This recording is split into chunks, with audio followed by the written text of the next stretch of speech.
Welcome to Founders Future, a podcast powered by closersio, where we dive into the journeys of innovative entrepreneurs and explore the road ahead for them and their companies. I'm your host, Ammar Elm, and in each episode, we uncover the stories behind impactful ventures, the challenges faced along the way, and the strategies driving their future growth. Today, we are absolutely thrilled to be joined by Dr. Amy Athe, a nationally recognized performance psychologist and founder of Athey Performance, a cutting-edge consultancy bringing the science and practice of elite human performance to executives, athletes, and high-performing teams. Amy, welcome to Founders Future. Thank you for having me. It's great to be here. Excited to dive in. I always like to start from the beginning. So take me back to before you started Athey Performance. What were you doing beforehand? And then what was really the motivation behind starting the company? Yeah, so for over 25 years, I'm a high performance clinical psychologist who's worked with elite performers in sport, military, and business. For most of that journey, I've held internal roles, building out direct services, serving as that internal consultant to systems that really help optimize individual performance, leadership, and optimizing teams. So early on in my journey, I worked with first responders, law enforcement, and then transitioned. I had over a 20-year career in NCAA athletics, where I worked at a number of different athletics departments. I make the joke I made my way through the conferences from ACC, SEC, Pac-12, and then had an opportunity to serve in university administration, serving as chief wellness officer at the University of Arizona. So I always have worked in, whether it's very much like the individual contributor level direct service, all the way up to building systems and programs that help people optimize in their moments that matter. So whether that was a university college student in pursuit of their 4-year degree, or whether that was a Navy SEAL perhaps looking to optimize in a mission of national security, and then elite athletes, everyone in between, really. In 2021, I had an opportunity to return to my home state, where I had an opportunity to serve on a phenomenal interdisciplinary human performance team supporting Naval Special Warfare Development Group. And it's just been within the last about 18 months that I made this leap full-time and in leading Athey Performance. So how did I get here? Like, that journey really has informed so much of not just the service that we deliver, but how we deliver it. And what we have found in elite performance domains such as elite athletics, U.S. Special Forces, is that a holistic approach to high performance has become the gold standard. Could take probably another podcast and talk about that evolution. But what does that mean? So what that means is that we take a look at the human system holistically, and we support that with direct services and, frankly, an interdisciplinary human performance team filled with subject matter experts who could help them as they are looking to optimize their individual and team performance. So at Athey Performance, I took the leap as I just got more inbound asks over the latter half of my career, speaking, helping with training opportunities, offsites, or even coaching executives. And what I was missing in those engagements as, quote, side hustle, working as a coach, is the team that ultimately made the greatest impact working with the high performers in these domains. So at Athey Performance, what we are doing is bringing and making accessible that gold standard model of high performance and bringing that to the corporate athlete, to the leaders, to the teams in the private industry. So we have a team at Athey Performance, an interdisciplinary performance team made up of performance dietitians, strength and conditioning coaches that are really working on how we can help with activity and recovery practices that best support the corporate athlete leaders, teams, and their well-being and performance, and then the lead on the executive high performance coaching. So our service and coaching is holistic, as well as if you were to book us for training or speaking services. Awesome. Yeah, thank you so much for breaking that down. So it sounds like your ideal client, and correct me if I'm wrong or add to this, is athletes, leaders, and executives. Yeah, we're working mostly now with executives, individual leaders, or corporate teams, either in delivering speaking, training services, or if any of those corporate leaders are interested in coaching, we support them with that holistic high performance model. Awesome. Let's dive into the offer so that the listeners get a little bit more clarity. Walk me Mhm. through your core offering. What does that currently look like? As I mentioned, we do the speaking engagements. We also, with regards to the training, for smaller companies, we could serve as those subject matter experts in partnership or developing the curriculum. Examples of training could be for early career leadership development, could also be for the seasoned vets who are looking to expand given this very fast paced dynamic, looking to adapt their leadership given the current demands in the market or in our society. For our large enterprise companies, that has looked like more consultations with existing program and internal teams. For example, one fintech company we partnered with, we partner with them and come in and provide the subject matter expertise around high performance, as they've done a fantastic job with some of the leadership development. Got it. With the coaching service, we do partner with companies who are looking to strengthen anywhere from those early career to professionals or all the way up to the C suite, those executive leaders who are looking for high performance executive coaching. And what that looks like when they enter our system is every individual client that we're providing coaching service for completes our proprietary health, well-being, and performance early assessment. Then they can meet each one of our core team members. So that's going to be the executive high performance coach, such as myself, our performance dietitian, as well as our physical performance coach. After those initial meetings, internally, we huddle up to make sure that we're aligning on how we can best support that corporate leader in the pursuit of their goals. This is really important because you will hear nowadays with the information sharing, it's valid point. You will hear from every angle something that improves performance. Sleep improves performance, deep breathing improves performance, nutrition, getting out for a walk at lunchtime. And then you'll hear all these things that optimize the team dynamics. As humans, we understand that change is not like that quick. And the process of change and understanding that is crucial to making impact in this coaching service. So we want to make sure basically we're not throwing the book at someone, make all these changes in the midst of them also trying to meet the goals and the responsibilities in their roles. Following that internal huddle, we realign with the client. And really, it's over a 6 month engagement. They have an opportunity to work with a high performance executive coach. They, depending on the level of engagement, will meet again with our performance dietitian. We have an opportunity to track. We do biomarker testing, make fueling, hydration, and supplementation recommendations, as well as work consistently with our physical coaches on activity and recovery plans. Yeah. So again, the goal is to be more high touch and make accessible that which we have found to be the gold standard in these other high performing domains. Perfect.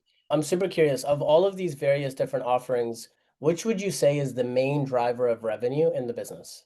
The coaching service. Coaching service, that's a 6 month? Yeah. It's a 6 month.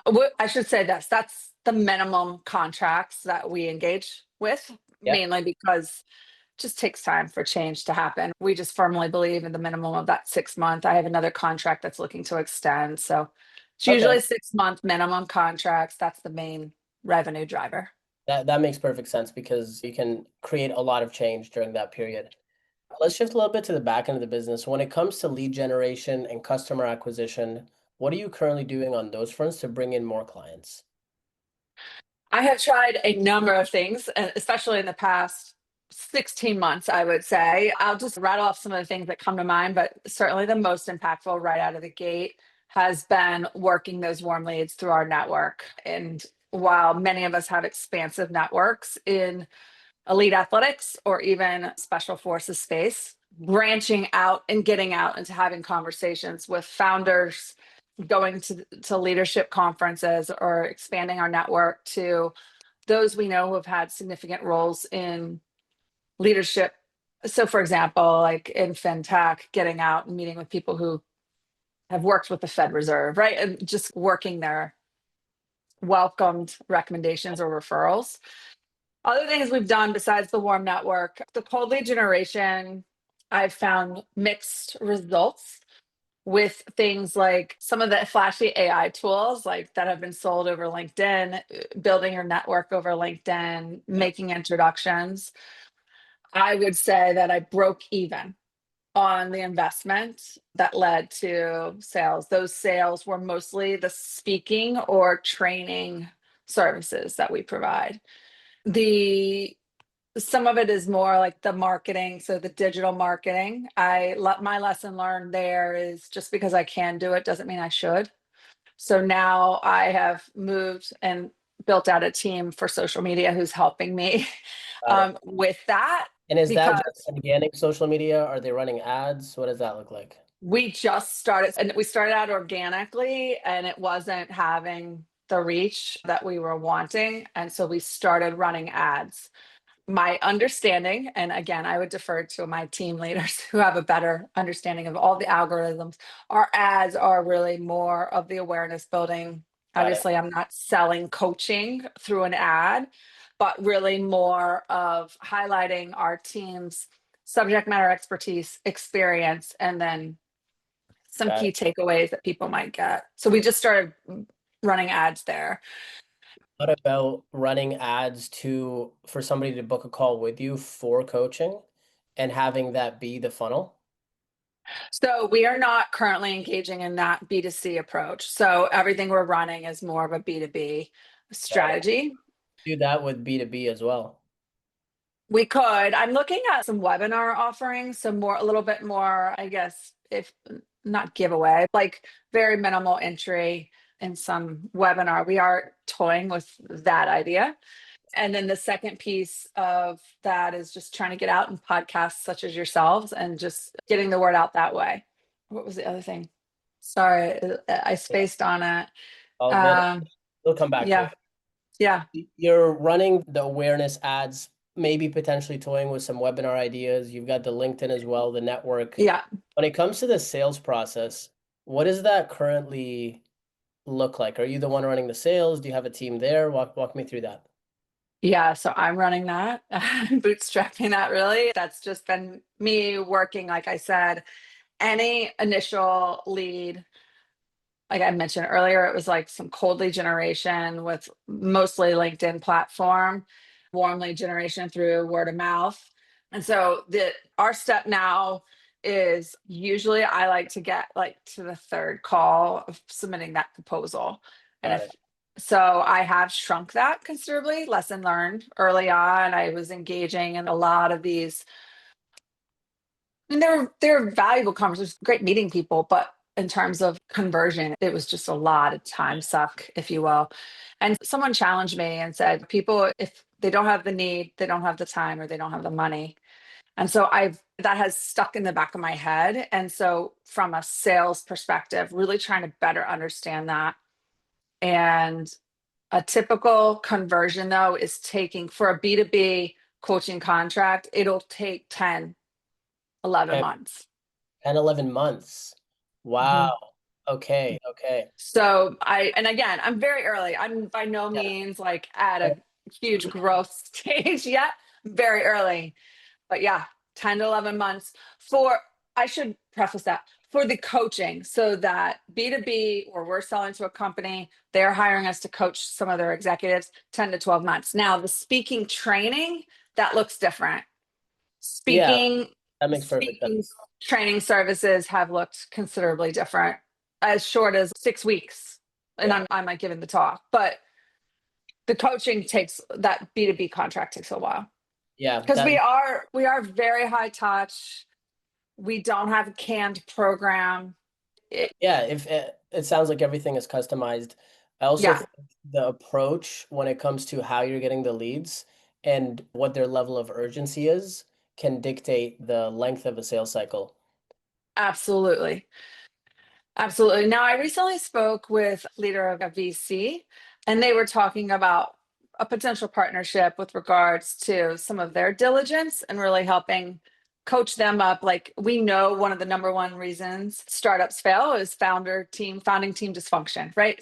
Yep. But how are we screening for that? What does optimized teaming look like? So, serving as a subject matter expert and giving them some feedback, some assistance on maybe how do they want to benchmark consistent with what they're looking like, what's Yeah. congruent with their mission and their values, And then how can you assess for that, either an initial screening or follow-on interview process? So we've done some work there. Yeah, but it's a grind. Fair enough. I can imagine.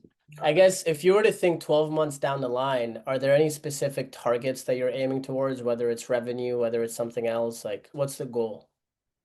Yeah, so 12 more months, we wanted to have, I would say, so for our 2025 goals with regards to the 3 tiers of service, probably where we've been most successful is on our coaching service.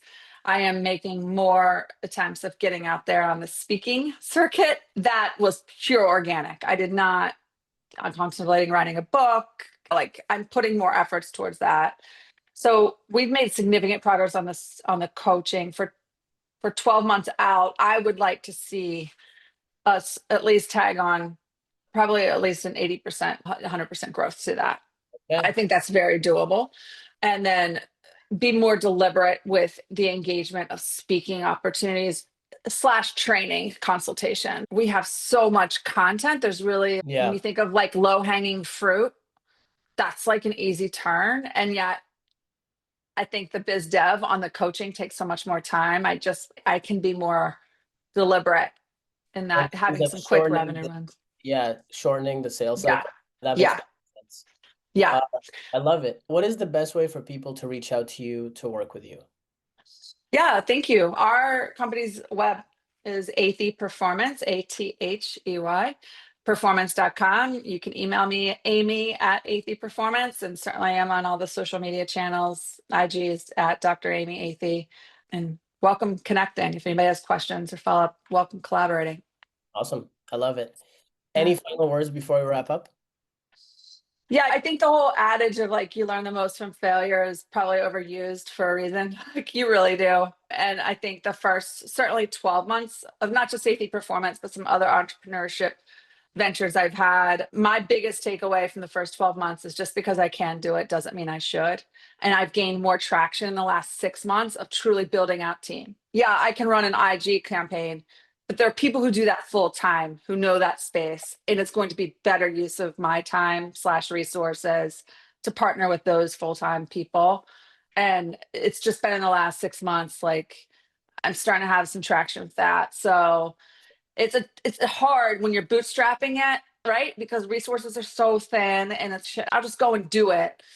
And I think one takeaway in the first 12 months is really more critically examining, should I? Just because I can doesn't mean I should.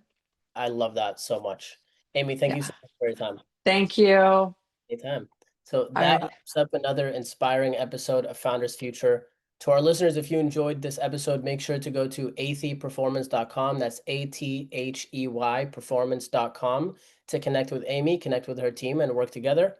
And if you're here, subscribe to Founders Future wherever you listen to your favorite podcasts.